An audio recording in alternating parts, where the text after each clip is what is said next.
that means it's recording, doesn't it, that little red button? Yeah, I'd have thought so. Time's going up, yes. Tash is on the programme but has had a doctor's appointment, so isn't here. Oh. No. Thank you. Let's go.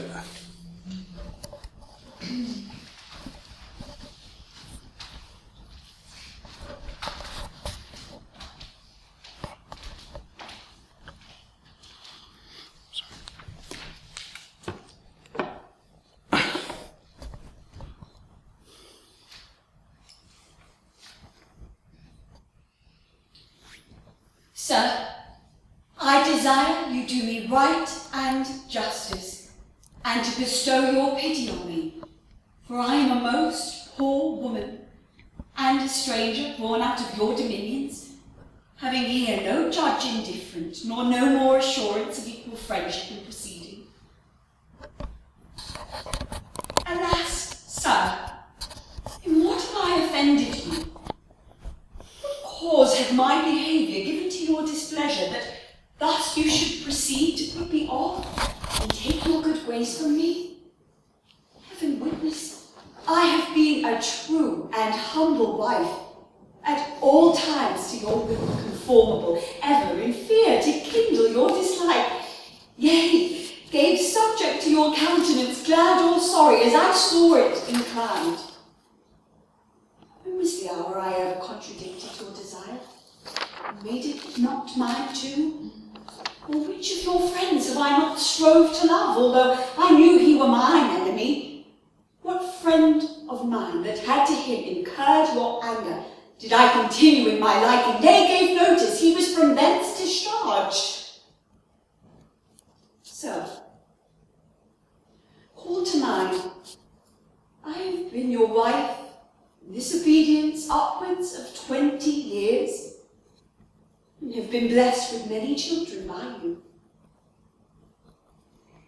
If in the course and process of this time you can report and prove it to against mine honour aught, my bond to wedlock, or my love and duty against your sacred person, in God's name, shut door upon me,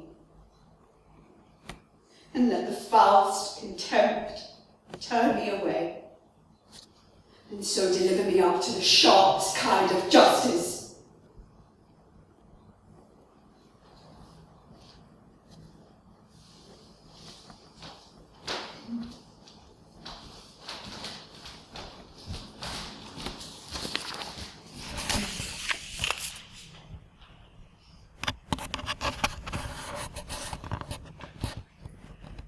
Love is merely a madness, and I tell you, deserves as well a dark house and a whip as madmen do. And the reason they are not so punished and cured is that the lunacy is so ordinary that the whippers are in love too. Yet I profess curing it by counsel. He was to imagine me his love, his mistress, and I set him every day to woo me, at which time would I, being but a moonish youth, grieve, be effeminate, changeable, liking and longing, proud, fantastical, apish, shallow, inconstant, full of tears, full of smiles, for every passion something, and for no passion truly anything. As boys and women are for the most part cattle of this colour, now like him, now loathe him, then entertain him, then forswear him, now weep for him, then spit at him, that I drave my suitor from his mad humour of love to a living humour of madness, which was to forswear the full stream of the world and to live in a nook merely monastic. And thus I cured him. And this way will I take upon me to wash your liver as clean as a sound sheep's heart, that there not be one spot of love in it. I would cure you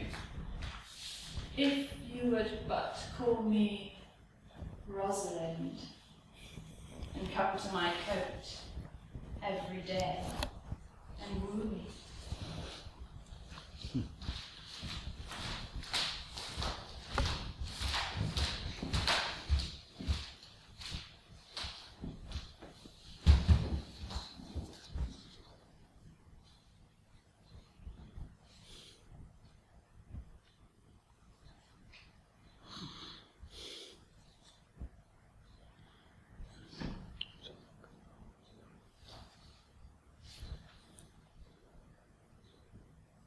Oh! Pardon me, thou bleeding piece of earth, that I am meek and gentle with these butchers. Thou art the ruin of the noblest man that ever lived in the tide of times. Woe to the hand that shed this costly blood! O'er thy wounds now do I prophesy, which, like dumb mouths, do open their moody lips to beg the voice and utterance of my tongue. A curse shall light upon the limbs of men. Domestic fury and fierce civil strife shall cumber all the parts of Italy. Blood and destruction shall be so in use, and dreadful objects so familiar, that mothers shall but smile when they behold their infants quartered with the hands of war, or pity choked with custom of fell deeds.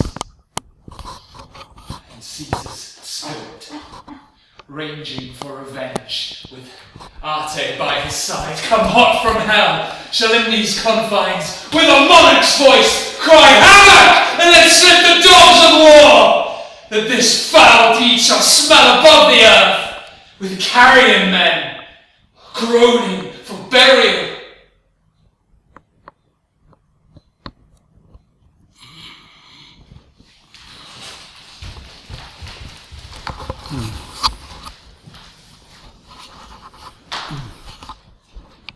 What studied torments tyrant hast for me?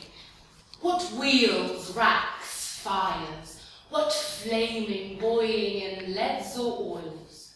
What old or newer torture must I receive, whose every word deserves to taste of thy most worst?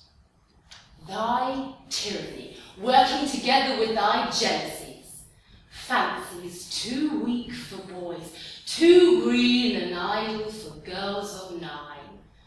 Oh, think what they have done, and run mad indeed. For all thy begone fooleries were but spices of it.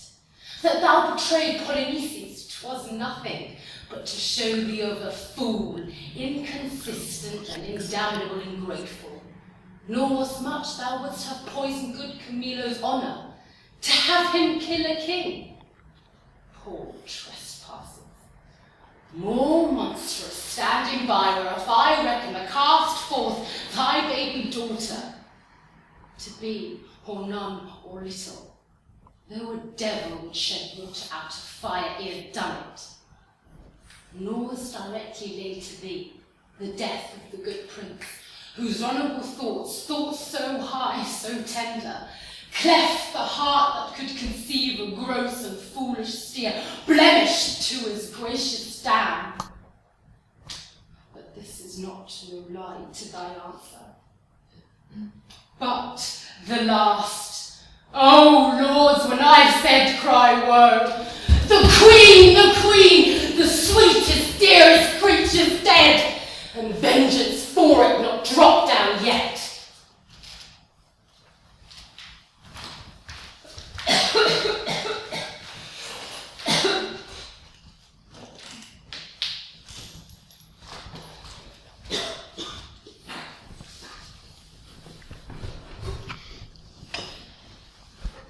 First, let me tell you whom you have condemned.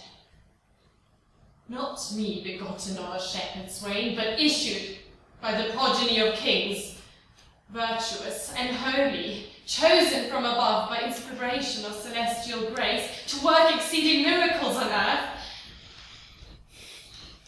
I never had to do with wicked spirits, but you, that are polluted with your lusts, stained with the guiltless blood of innocence, corrupt and tainted with 1,000 vices, because you want the grace that others have, you judge it straight a thing impossible to compass, but by help of devils.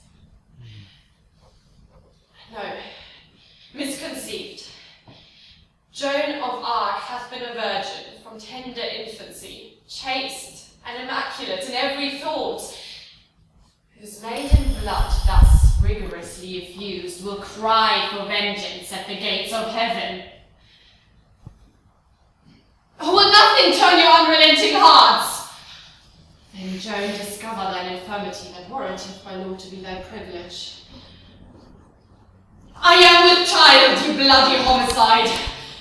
Murder not then the fruit within my womb.